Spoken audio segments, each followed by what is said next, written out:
Hello, good morning, and welcome to another edition of Football Nutmeg. And this is Fields. This is good. It's good to be here once more on this channel called Football Nutmeg. We are going to this is special and also a special edition of the Pundit Table, where we will have talk about the Super Eagles and their match against the Black Stars of Ghana. Today, hopefully, we'll look at every predictions, every possibility for both teams to win this match. We'll also look at the statistics, the previous and the current statistics of this encounter between these two teams. They've come a long way, and we know that at the end of the day, only one side will go to the Nations Cup in a two-legged affair, and it is it has to be one of them going to this match. It has to be either Nigeria, it has to be Ghana.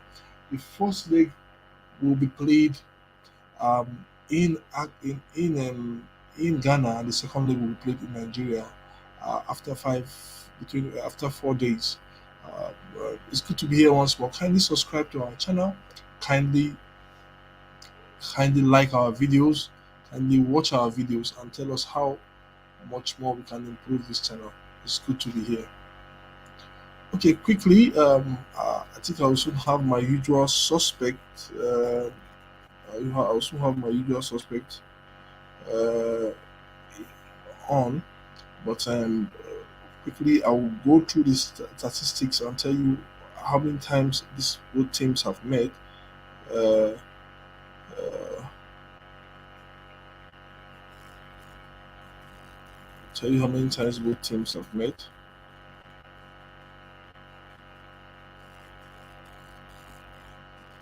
Okay, before the guys come in to tell us what they think about. Um, okay, between head to head between Nigeria and Ghana. I think there's no doubt, there's no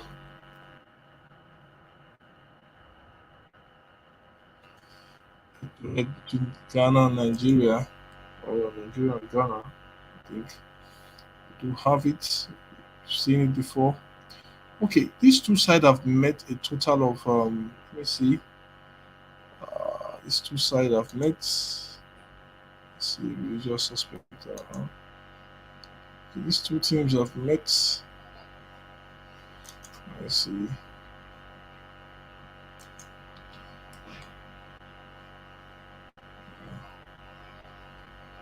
Ghana. Okay.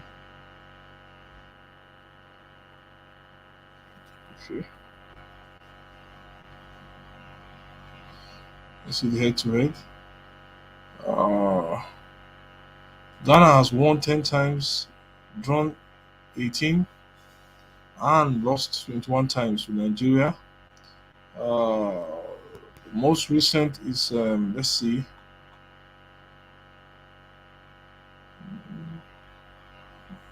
Uh, okay. Okay.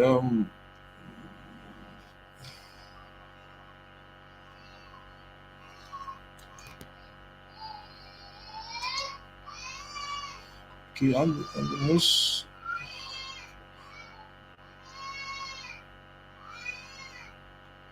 Okay, I think recently, I think the last time these two sides met was in 2010, if I'm not mistaken, 2010, and the match ended in a draw. And I think at the end of the day, the Ghanaian won. And the Ghanaian won by a lone goal. At the Ghanaians won by a lone goal. Okay, Afam is on the line. Hello, Afam. Good morning. Can you hear me? I can't hear you, please.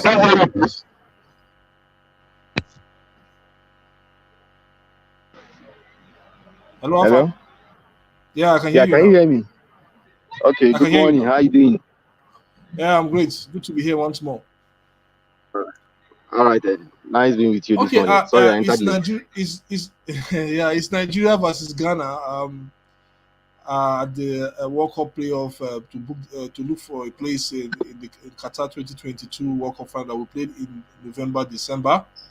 Um, Going into this match, a lot is at stake for both teams. Unfortunately enough, it's only one that we go. Just as we also see that in other matches between Yeah, let me can you hear me? see, like between Senegal and Egypt, only one team will go as well. So, but when you look at this match in a nutshell, can you describe how the first leg will go? All right. It's never easy anytime Nigeria and Ghana come in contact. Some people have termed the debut as the jollof rice match, the jollof rice debut. Yeah. Anytime Nigeria play with Ghana, irrespective of the fireworks throughout. And but what I will tell Nigerians is that they should approach this match with cautious optimism. On paper, ideally, Nigeria should be able to overcome Ghana based on the shambolic performance they had in just the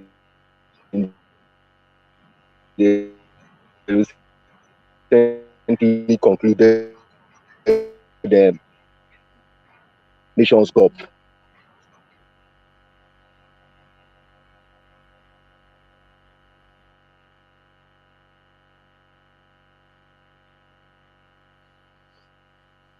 Can you hear But when me? it comes to this kind of your form, but I believe that Ghana will. I can hear you. I can hear you. But can you hear me? Go ahead. Go ahead. Can you hear me? Yeah, go ahead, please. Yeah. Okay. All right. So I said that Nigeria tried to play some politics by insisting that that match should be removed from Cape Coast Stadium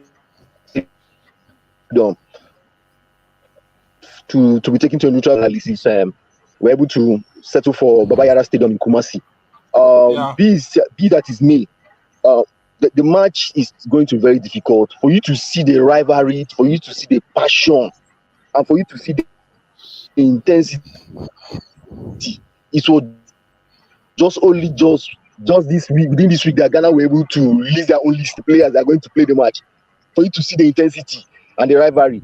The only scare I'm having with that match is that I just heard that Ndidi will not be part of that match. He had a knee injury in their Europa Conference League. So Ndidi will be out from Yeah. that place. And that position that he's playing is a position that we have little or no option there. Relying on a table is just coming back from a very lengthy knee injury, and he has not been playing regularly for Watford this season. The other guy that played for Brentford has not been Onyeka. He has not been regular for Brentford this season. So we are going to have a kind of challenge in that particular position. I want to see how what's his name, our coach Iguavon is going to reshuffle that pack. And some people were celebrating that Onazi was called back, but to me, that calling was to me was totally unnecessary. Onazi has gone beyond his prime. I don't think he can offer anything to the national team. Besides, which league is he playing? They say he's playing in Saudi Arabia. How many of us have watched his match in Saudi Arabia? What's his present form? So I don't believe that call-off was more or less political, or let's say they were bringing him to cover some quota system. Nigeria being what we normally do to cover some particular quota system in the country. But the match is going to be interesting. It's going to be a nice match. And there's one other thing. I believe that the first leg being played in Ghana, people playing the first leg, some people believe that people playing second leg has an advantage. But to me, I don't believe this.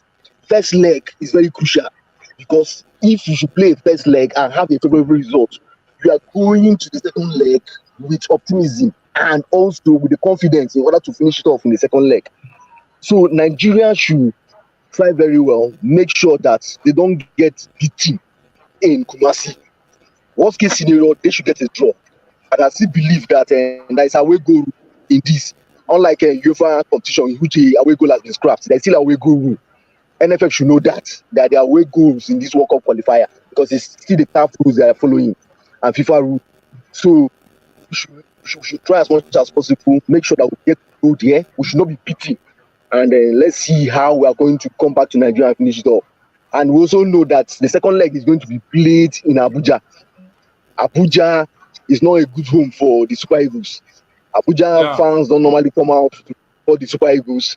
Unlike Akwa Ibom or Port Harcourt, whereby we know the supporters are going to come out and support them. Abuja supporters are just if you need a ticket, supporters. if you need a ticket, I can get you one. If you want to come to Abuja and watch, if you need a ticket, I can get you one. I can't come to Abuja. I Abuja can is get you one. too hot for my liking. Abuja is too hot for my liking. I prefer to be in my Jos.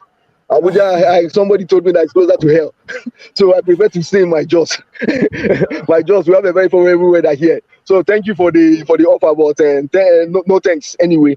So this match is going to be very difficult, and Philippe, we must be at the World Cup. There are no excuses. It is win or bust for Amadou Pinnick. It is win or bust. There are no excuses. We can forgive him about the tobacco we had in Nations Cup, but World Cup tobacco or World Cup failure is something we cannot forgive Amadou Pinnick. If Amadou Pinnick should bust this for us, he should just resign. Not even waiting up for his tenure to be expired before he goes off. Thank you. Okay, John. Let me put this of the. Okay, I look at the midfield. I think the number of players in our midfield is so slim. Now that we have lost Wilfred Ndidi, we only have Joe Aribo, Frank Onyeka, Ogene Karu Otebo, and Akin Amao on that midfield. So if you bring back Ogi Onazi in that midfield, I don't know. There's no apart from Ogene Karu Otebo, we don't really have the midfield is so slim. So what do you think Megwavon can do with this midfield? Well, good morning, first of all, to everybody in the studio. I think the problem we have is lack of foresight in this issue of this. Because apart from Ndidi, there's practically nobody in that midfield that is a natural defensive midfielder. Akiwumi Amao is more of a 10. Aribo has integrated his game in Rangers. He has moved up a lot in the game. He doesn't play the defensive position. Kenneth Etebo, as he was rightly put, is just coming back from injury. In fact, he's almost yet to get good game time for Watford.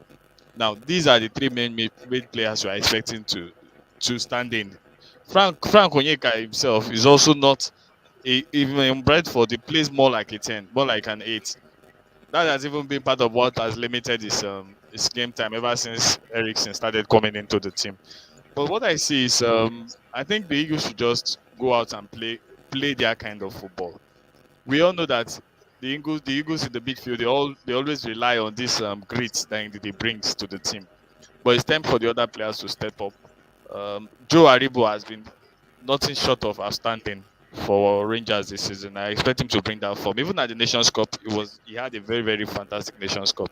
Although at the Nations Cup he had to be withdrawn a bit, he played more a twin role in the defensive midfield along with Ndidi, but it's really paid off for him.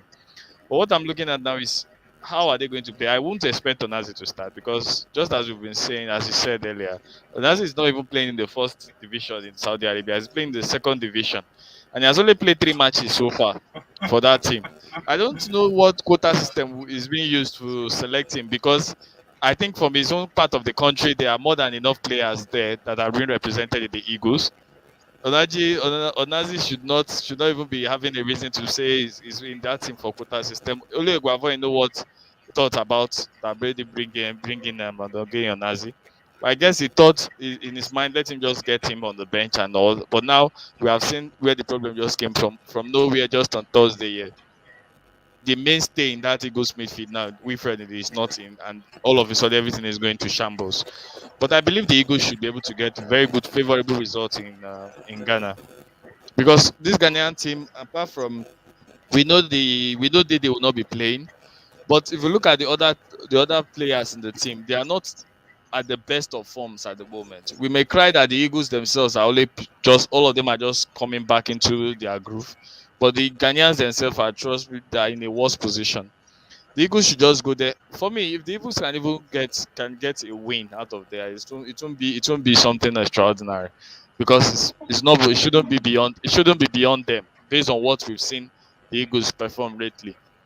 Not to mention we are expecting the return of the dreaded Victor Osimhen, who for some reason has just been on fire ever since the Nations Cup. Yesterday evening here we saw Odio Gallo hit a hat trick in their match. So we have players that actually can take the game to the Eagles. They shouldn't just go back. I remember in going to qualify for the last World Cup when we went to play Libya away. The Eagles took the game to the Libyans, and I think we scored 3 goals. That's what it should be. Forget the fact that you're still going to have to come back to play a match. Just do what you can do and just try to get the results. Be it away, be it at home. Then have the luxury of coming home to greet the Abuja fans with a very good victory.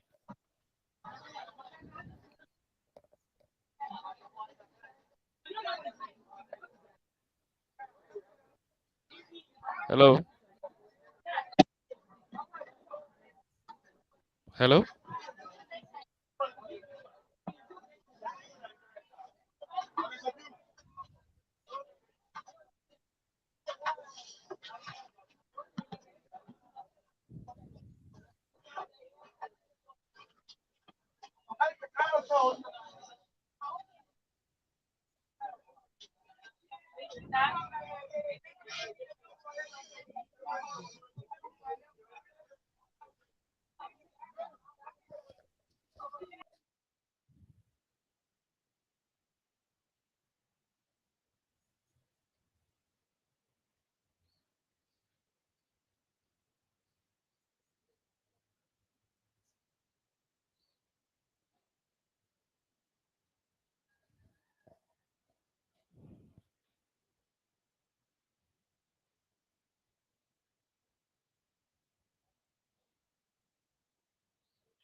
Sorry, John. We just had a downtime, please. Carry on, please.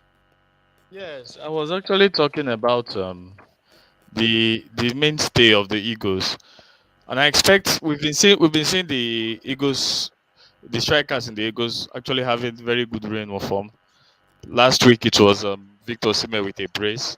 Just yesterday, Igalo had a hat trick, a very beautiful hat trick actually, for his team in Al Hilal. So I don't see any reason why the Super Eagles should not go for a victory actually in Ghana, because at the moment it's very very obtainable. It's very obtainable. They should forget the fact that the 12th player will be there we there in Kumasi.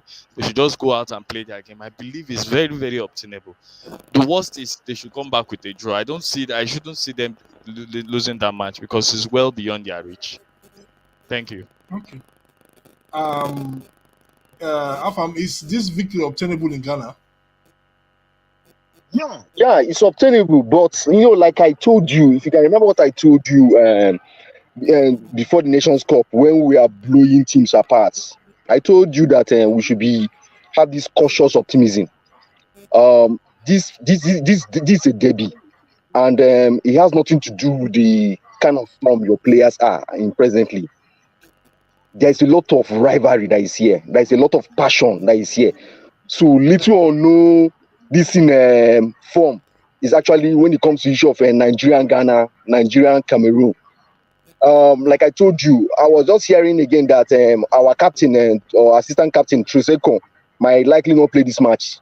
because he's coming back from injury. So in that particular case, the coach again has to shuffle the central defense again. The this guy that is playing in Rangers, what's his name? The other Oyibo wall. He has been playing very well, fantastically Balogo. well. Balogun, yes, Balogo. he has been playing fantastically well. He's playing fantastically well. So he and Omeru will likely pair there. Then I think a solution for that we can reshuffle Joe and this guy that plays for West Brom. What's his name? This tall, huge guy, Ajayi, Simi Yeah. Ajayi. Yeah, Yeah. we can push Ajayi to that particular position if we find it difficult trying to get if we don't have much confidence in Etebo because he has not gotten much of game playing time. But we getting a victory there. Honestly, Ghana is a very is a hard nut to crack. They have a lot of this in the rivalry, and we should not take out this factor again. Thomas Partey is playing his best brand of football for Arsenal now. So in that particular midfield, he's going to bully most of our guys that are going to be there. That's the honest truth. I was thinking that what's his name? This our player that is injured now. Yeah. Ndidi will have been present. Ndidi will have given him a run for his money. But we getting another person that we have not actually tried very well there. It might actually be Partey's shoe in that particular midfield. And then the Ayu brothers, we should not take it away from them. This other one that is playing for Crystal Palace. So in our midfield, do we have the midfielders that are going to contain them?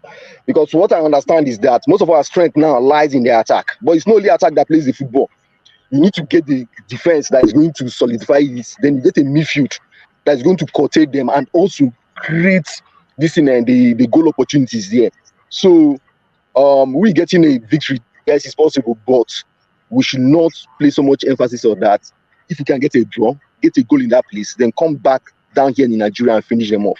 That's how me I'm approaching this particular match. This is a World Cup qualifier. It's not a friendly match. Neither is a tournament. It's a World Cup party. This and a lot of passion, a lot of flair. This and a lot of tantrums will be thrown to this particular match. Thank you. Okay, you remember how from when we were in school those days, you remember when we say how crucial it is when you are going for a Champions League final, whether it's the European Champions League or the CAF Champions League. Remember that match between Eimba and Al Ali of Egypt, where the likes of Prince and Kene went to Egypt and got that Yes, sir. fantastic for. You remember how Yes, that match panned out with the entire intimidation and everything in that match. And exactly. Exactly. I also remember some great coaches in the world. If especially when they are playing away, the way they set up their team, they set it up Yes, sir. in a kind of way that they are just so difficult to beat. Exactly. Not defensively minded as such, but well drilled and disciplined.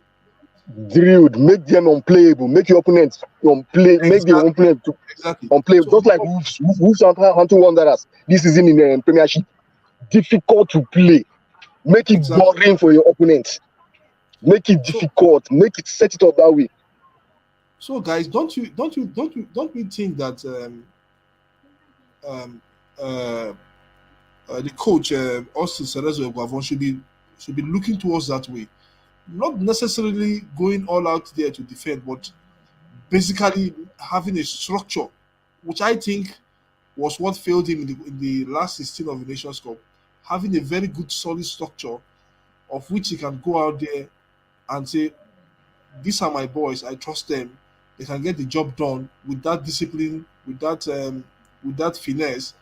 They should know what they do." I keep on saying it, the problem with African football, John. I have said it to you before, and that is that what do we do without the ball when we don't have the ball, and what do we do when we have the ball? It's a basic thing, and this is where modern football is going to. When you are when you are without the ball, what do you do? When you are off the ball, what do you do? It's a basic thing, and for me, I think Eguavon did not answer that question in the last 16 of the Nations Cup. But can he answer this question now that we are going to Ghana to play this match? John, what do you think?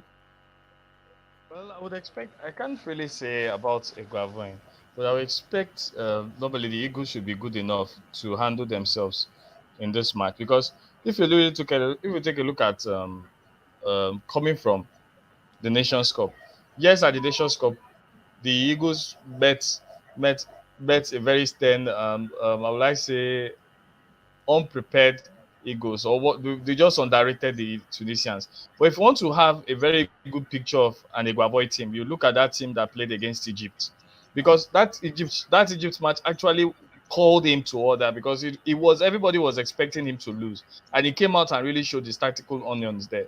What did we see? We saw an Eagles that totally stifled the Egyptians from start to finish until maybe the last 15 or 10 minutes of the match. The Egyptians were nowhere on the pitch.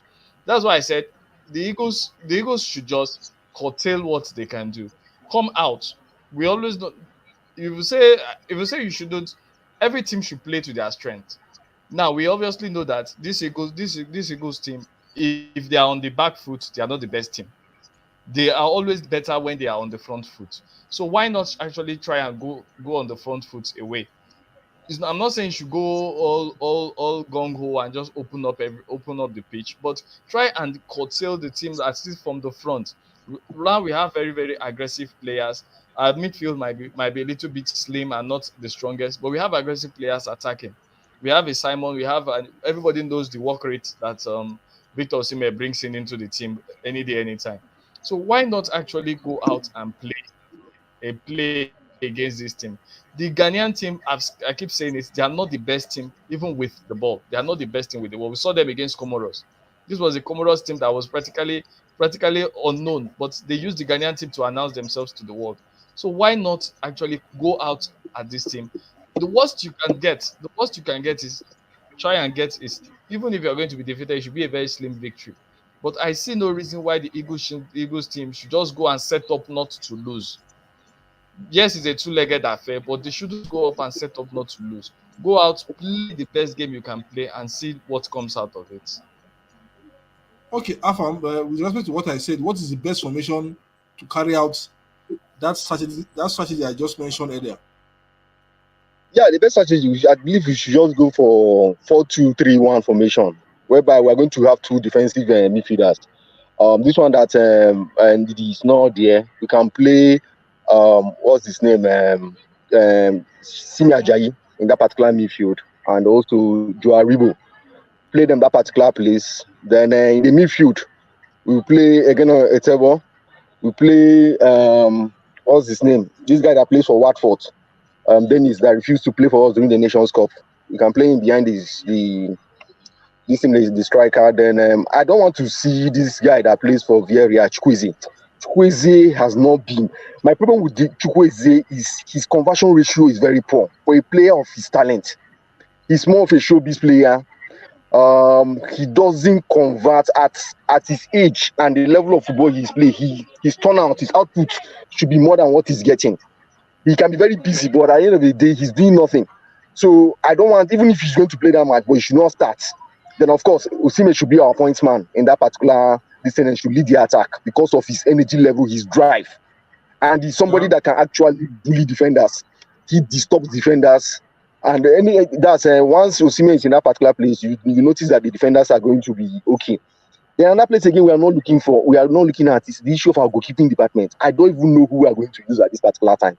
Is it Maduko Okoye, or is this going to be Victor Akpeyi or Zoho? I don't even know. In fact, Nigeria, since the history of Super Eagles, I believe is this particular era that we've had the worst set of goalkeepers that we've had in our living memory. I don't know what Alayago is doing in that particular place, that he cannot get us a decent goalkeeper. Since this our former goalkeeper that played for Wolverhampton Wanderers that was diagnosed with leukemia, left football, we've not been able to have a decent Ikeme. We've not been able to have a decent goalkeeper. So I'm scared. I'm scared of our team when it comes to the issue of that goalkeeping department. When the defense is beating, do we have somebody that we can rely on that is going to do this in the proper job? Even though I don't want to come out with the knives and sticks on Maduko Okoye, but I believe that Nigeria, a country of over 200 million, we should get a decent goalkeeper more than what we have presently. So when it comes to the issue of three, I prefer Jamilu Collins than Zaidu Sanusi. I believe that Jamilu Collins does the work of that left back of his work, but Zaidu, he has this just like what's his name, that plays for Manchester United, this Intelex. No, tell X these days. You know, he flies. They are this wing back that flies ahead and forgetting that their work is actually to defend. So I believe that you should give me a defender that does his defending work. Forget the issue of the attacking for the attackers. For them, do the basic work for me. Then of course, and in our two position, we can always go for and this. And I know it's a very reliable DS. So in terms of formation, I should believe that we should make it 4-2-3-1. Make it very compact in the middle. You understand, but so that all those pockets of spaces that you believe that the Ghanaians are going to they're going to do, you cover those places, narrow it down, so that by the time they come in their final third, they will not have those spaces to go, and we know that when we go in the offensive, we have players that can actually open up things. When you have somebody like Moses Simon, somebody like Joe Aribo, like John has actually said, these are people that can 1 or 2, they can open up defense, and we have a striker that that can actually take some of those chances. So it's not all this doom and gloom. I believe the right time to actually play Ghana is now. Ghana, they are the lowest ebb of their football now. So we should not use this opportunity. We should use a sledgehammer to actually crush them. But we should not expose ourselves very well. Once the match starts, we should be able to gauge them to know whether we can go full throttle or to know whether if we should be cautious. So that's my own expectation towards that match. Okay, we're at the business end of this show now. I want to take predictions from both of you. This is time for predictions. All the talking is over. We'll go into the prediction segment. I will take my own predictions towards the end. I also have my say. I will start with you, John. I'm here to receive my gifts for so many correct traditions. So.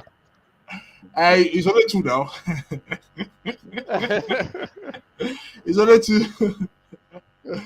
Okay. Right. Let's see. We'll have the second show of this, but let's take the first leg. This leg prediction. The second show will come up next week after the first leg prediction. So, what's your prediction for this first leg, John? I will expect a 1-1 draw. 1-1 draw. Yes, 1-1 draw. Who will score first? That I can't tell you. That I certainly can't tell you, but I'm expecting a 1-1 draw. Afam, what's your predictions for this first leg, please? Yeah, I go with John too. I'm expecting a 1-1 draw. The match is going to produce goal. I'm expecting a draw. Then by the time we come back home, we'll finish them off. I believe so that. Who will score first? No, the Ghanaians will draw the first blood because I believe they want to go. They'll come out flying. They'll come out flying. So when they get that goal, they will now go back to want to defend it. And that particular place, they're going to cave in because they don't have the defenders that are going to sustain the onslaught from the Super Eagles. So they'll definitely concede. Okay. The next time we guys are meeting here will be on the 25th to be the match. Then we'll meet here on the 27th to talk about the next leg and the reaction from the first leg. I hope it will not be a bloody reaction from the first leg. Nigerians, we know ourselves very well, so it will be a wonderful reaction for the first leg. Okay, guys, thank you so much for being part of the show today. I will see you on the 27th of this month to talk about the post-match reaction and build up to the next leg of this wonderful encounter. I think the last time I had this video online, when the news broke that this draw was made, I've had close to 5,000 viewership on that video, just a 40 minutes video, and it seems a lot of people are interested in this match. So for those people that are interested to watch Nigeria play in Abuja against the Ghanaians, please, they should contact me. I think my email is attached to this to my channel. They should contact me for tickets. I think there are a lot of tickets. If you want VIP, VVIP, if you want regular tickets, if you want the fan first tickets that there will be chicken and rice in that director's box.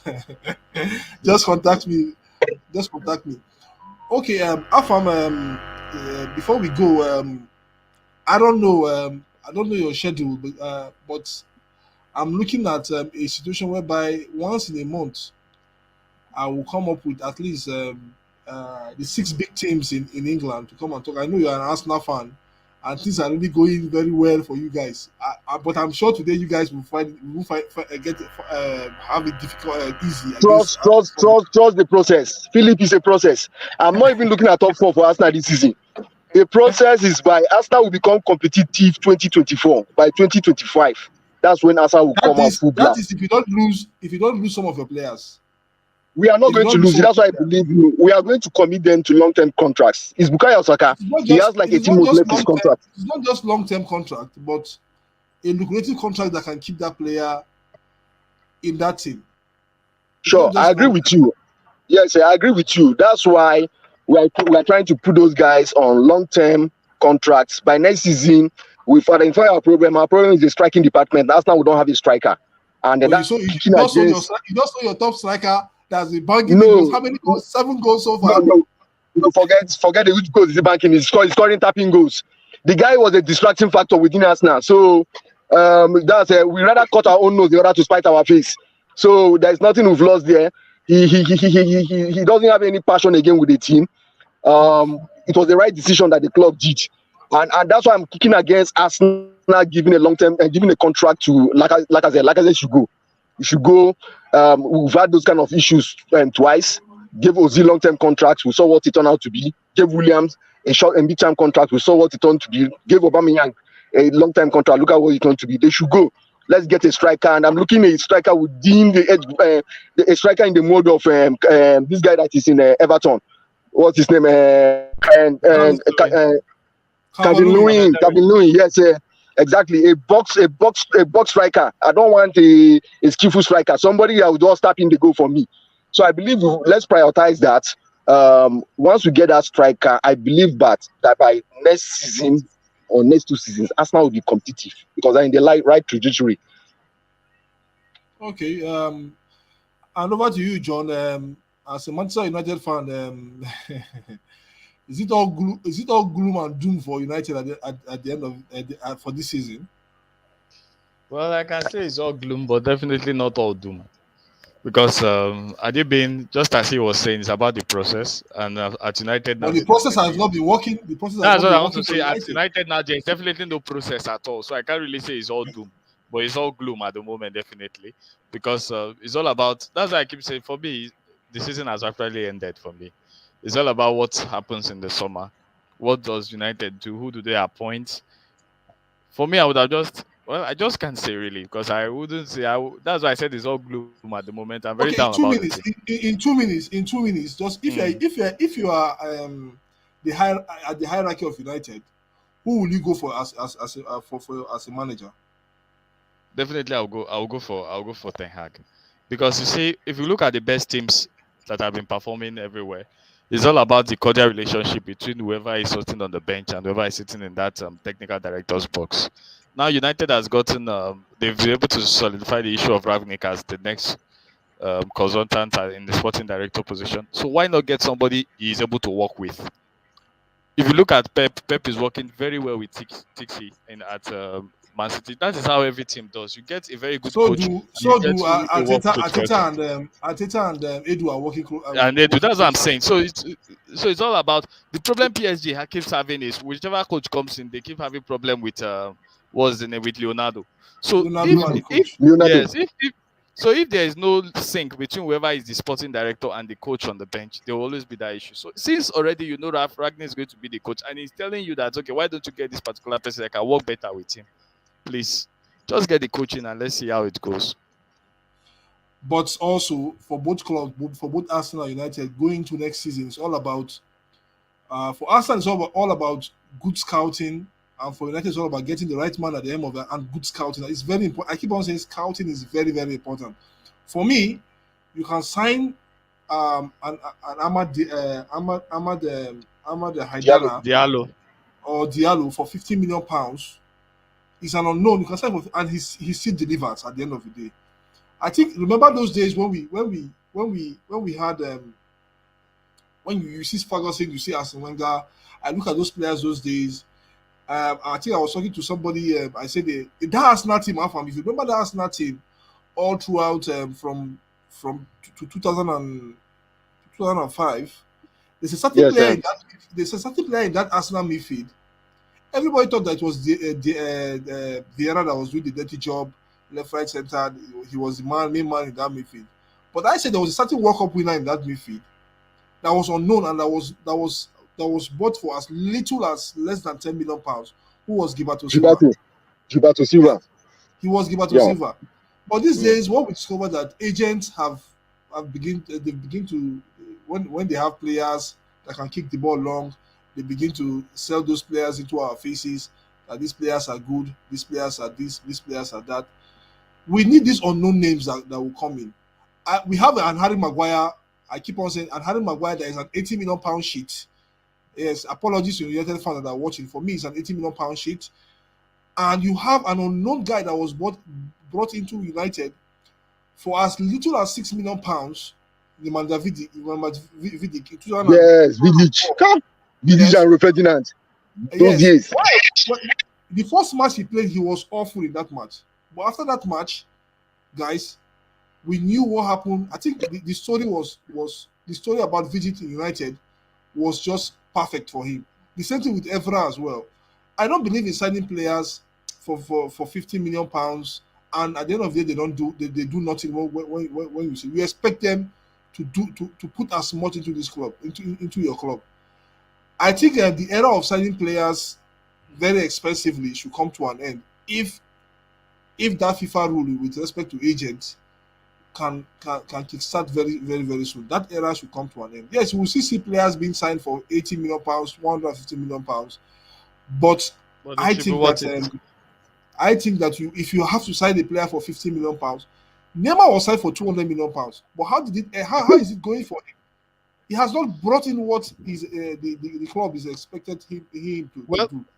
well, Where? truly, What what you should understand with signing players for very high prices. I keep saying something.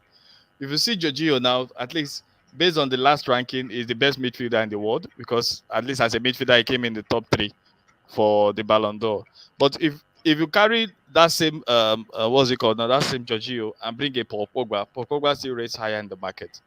I keep telling people that it's not just about what you play alone on the pitch that determines your price. Your price tag is actually determined mainly by what you can sell outside the pitch.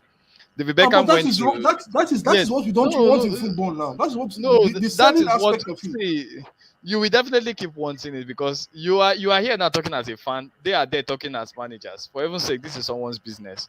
The money should come first.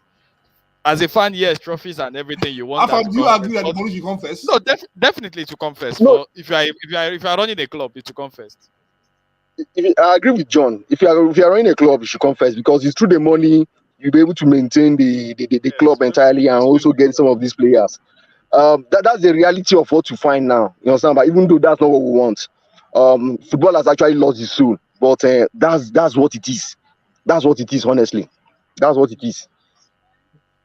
Okay, okay, that's what it is. I agree with you there. So we'll talk more about this. So hopefully we'll come up with you and some people from Man City and others to come and talk about what is going Please on in get the. I me think get me Khalid for Man City. no, Khalid is not a City fan. I will get you somebody that is good, somebody that moved from the red side to the blue side of Manchester. I think I will get you. I think I have that. Then I think Who is that? Who is that we'll big have traitor? Who is that big okay, traitor? guys. Okay, guys. I will see you guys next time. It's good to have you on the show. I will see you guys. Thank you so much for being part of the show, Afam and John. I said we should take out 10 minutes to talk about these two clubs and see how far they've gone. I really I think I love the last 10 minutes of this show. Thank you so much, guys. I will see you. I'll see you next time when we meet. Okay. It's I think we have come to the end of the show. Hopefully we'll have the guys next time. It's good to be here. Thank you so much for watching and ciao, please.